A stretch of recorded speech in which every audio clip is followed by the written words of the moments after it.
Assalamualaikum warahmatullahi wabarakatuh, teman-teman.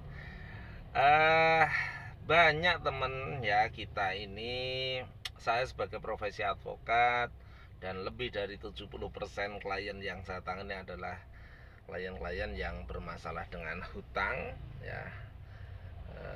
Jadi akhirnya saya punya satu catatan-catatan, bukan sih kesimpulan ya. Kalau kesimpulan itu kan menyeluruh. Catatan-catatan kenapa orang punya hutang tidak segera mendapatkan jalan keluar untuk lunas, padahal sudah dicita-citakan dari 1 tahun, 2 tahun, 3 tahun atau 4 tahun yang lalu untuk lunas. Nah, untuk tidak punya hutang lagi. Satu, karena hutang itu harus dibayar, kawan-kawan. Jadi mau 1 tahun, 2 tahun, 3 tahun, 4 tahun, 5 tahun, bahkan 10 tahun, ya tidak bakal lunas kalau belum dibayar. Nah, muncullah pertanyaan berikutnya. Memang sih nggak bisa bayar. Karena apa? Karena tidak surplus income. Nah, kalau nggak surplus income, berarti ceritanya jadi lain. Ya, jadi tekad bayar hutang itu, satu, memang sudah tidak buka hutang baru. Yang kedua, harus meningkatkan income baru sehingga pendapatannya meningkat, sehingga bisa ada cost untuk nyicil, syukur-syukur untuk ngelunasin ya. Jangan gali lubang tutup lubang lagi. Nah, bisnis apa? Nah, kalau bisnis, banyak orang berbisnis itu hanya menuruti kehendaknya sendiri, menuruti kesenangannya sendiri, menuruti keinginannya sendiri.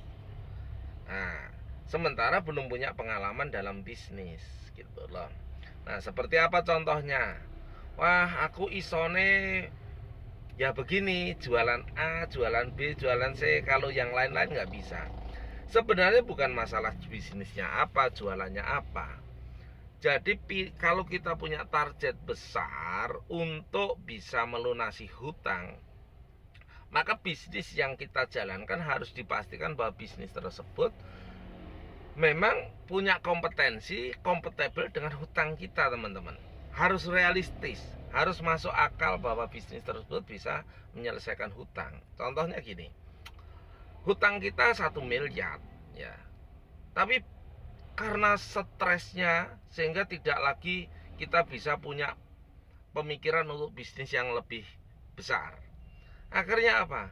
Hutang 1 miliar, tetapi kita 1 bulan pekerjaan yang kita lakukan hanya cukup untuk kebutuhan hidup.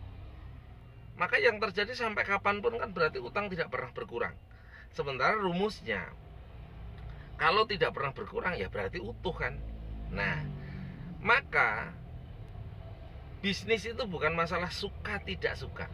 Bisnis itu bukan masalah bisa atau tidak bisa. Tapi bisnis itu menurut saya ya, apalagi untuk urusan hutang, ini urusannya adalah tentang menghasilkan besar atau tidak, cukup atau tidak, jika bisnis tersebut kita gunakan untuk menyelesaikan hutang-hutang kita. Itu. Nah, kalau bisnisnya dihitung memang tidak masuk akal, nggak realistis, terus kita berharap keajaiban, wah repot bro. Gitu loh. Nah, bisnisnya punya utang 1 miliar, berarti kita harus mulai berpikir bagaimana menghasilkan 1% per bulan paling tidak, supaya nanti akan berkurang. Kalau hutang 1 miliar, 1% kita bisa bayar, berarti 10 juta. Nah, kalau hutangnya 1 miliar, kita tidak pernah bisa menghasilkan 1% dalam 1 bulan, maka dalam 100 bulan juga nggak bakal selesai. Bahkan 1000 bulan juga nggak bakal selesai. Nah, maksudnya apa, teman-teman? Kalau kita punya hutang 1 miliar, maka target awal kita adalah harus punya tambahan penghasilan, harus punya kemampuan bayar sebesar minimal 1%. Nanti bulan berikutnya ditingkatkan 1,5%, 2%, dan 3%, dan seterusnya. Sehingga dengan meningkatkan lebih besar, akan lebih cepat kita bisa melunasi hutang-hutang kita. Gitu loh. Nah, tetapi kalau kita tidak pernah surplus dari penghasilan kita, maka tidak akan pernah kita bisa melunasi. Nah, kecuali orang merelakan untuk hutangnya nggak perlu dibayar, diikhlaskan, ya lain cerita, itu namanya keajaiban. Tetapi kalau dalam rangka berpikir, karena ranah berpikir kita ya harus realistis teman-teman. Jadi bukan masalah seneng, bukan masalah bisa nggak bisa, tapi yang hasilnya besar. Seperti saya punya prinsip di dalam bisnis itu, yang penting apa?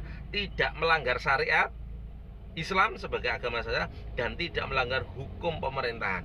Saya kerjakan mau apapun, yang penting hasilnya besar, bisa ngelunasi utang, bisa mencukupi kebutuhan, bisa untuk mencapai cita-cita kehidupan kita. Begitu teman-teman, salam beruntung selalu, salam sehat selalu. Assalamualaikum warahmatullahi wabarakatuh.